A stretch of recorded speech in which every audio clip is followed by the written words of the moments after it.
তাদের কোনো দুঃখও থাকবে না, তাদের কোনো চিন্তা থাকবে না। কিন্তু দুঃখের বিষয় ভাই, এই দেশটা 54 বছর স্বাধীন হয়েছে। এই 54 বছর স্বাধীনে এই দেশে বাবা স্বাধীন করেছে, মেয়ে স্বাধীন করেছে, তারপরে স্বামী স্বাধীন করেছে, আপা স্বাধীন করেছে, চাচা স্বাধীন করেছে, কিন্তু জনগণের ভাগ্যের কোনো পরিবর্তন হয় নাই। যে দল ক্ষমতায় যায় সেই দলের নেতা কর্মীদের ভাগ্যের পরিবর্তন হয়। কথায় আছে যে লঙ্কায় যায় সেই রাবণ হয়। সুতরাং আপনারা 54 বছর বিভিন্ন দলের শাসন দেখেছেন।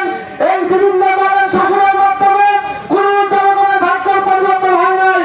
জনগণের ভাগ্যের পরিবর্তন হবে তখন এই বাংলাদেশের পার্লামেন্টে কোরআন আইন প্রতিষ্ঠিত হবে তখন। জনগণ ঠিক কিনা?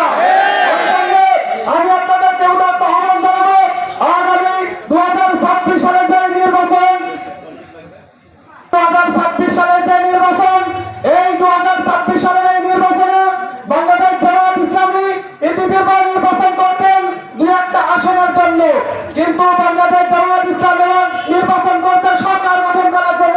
ঠিক কিনা? আমরা যাদের সঙ্গে দীর্ঘ 20 বছর ছিলাম, 20 বছর যখন তাদের সাথে আমরা বসেছিলাম, তখন আমরা তাদের বন্ধু ছিলাম, তাদের অনেক কাছের মানুষ ছিলাম। কিন্তু যখন আমরা তাদের থেকে আলাদা হলাম, এখন আমরা 71-এর রাজাকার হলাম। নাকি বলেন ভাই আমার? তাদেরকে লক্ষ্য করে বলতে চাই, এই 71-এর রাজাকারদের কারণে কিন্তু আপনারা 91 সালে সরকার গঠন করেছিলেন। এই 71 সালের রাজাকারদের কারণে 2001 সালে সরকার গঠন করেছিলেন। কিন্তু 71-এর রাজাকাররা তো আপনাদের সাথে নাই। আগামীতে কিভাবে সরকার গঠন করবেন সেই চিন্তা করুন। সুতরাং আপনাদের বক্তব্য, আপনাদের ভাষা জনগণ বুঝে গিয়েছে, আপনাদের দুঃখ জনগণ বুঝে গিয়েছে। আপনাদের এই বক্তব্য, আপনাদের এই ট্যাবলেটার জনগণ কেড়ে না। আপনারা বলেন আমরা ধর্মের নামে রাজনীতি করি। আমরা ধর্মের নামে রাজনীতি করি না, আমরা ধর্মীয় রাজনীতি করি। ধর্মের নামে রাজনীতি আপনারা করেন। আপনাদের একজন নেতা খোলা ময়দানে 1 লাখ নামাজ পড়ছে, আপনাদের কর্মীরা পাহারা করছে। সালাউদ্দিন কাদের সাহেব উনি নামাজ পড়ছেন, নেতারা পাহারা করছে। আমাদের কোন নেতা 1 লাখ নামাজ পড়ে আর কর্মীরা পাহারা করে, এরকম দৃশ্য আপনারা দেখাতে পারবেন? সুতরাং আমরা ধর্মের নামে রাজনীতি করি না, আমরা ধর্মের রাজনীতি করি।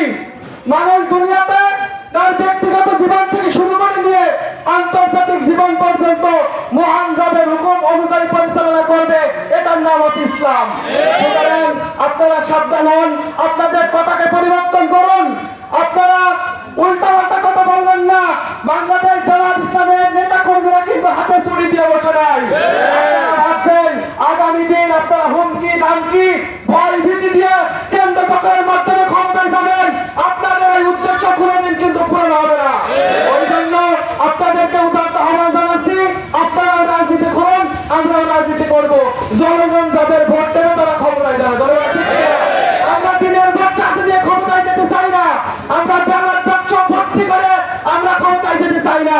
জনগণ যদি আমাদের ভোট দেয়, জনগণের ভোটের মাধ্যমে আমরা ক্ষমতায় যেতে চাই। ওই জন্য ভাই আমার, আমি আপনাদেরকে উদাত্ত আহ্বান জানাবো, আপনারা বিভিন্ন মানুষের অপবাদ, বিভিন্ন কটুকথার পরোয়া না করে আগামী দিন আমাদের সোনাডাঙ্গা 2 আসনে জামাত মনোনীত প্রার্থী ভাই অ্যাডভোকেট রুহুল আমিনের পক্ষে মাঠে ময়দানে কাজ করবেন। কি এই কথা করা যাবে না?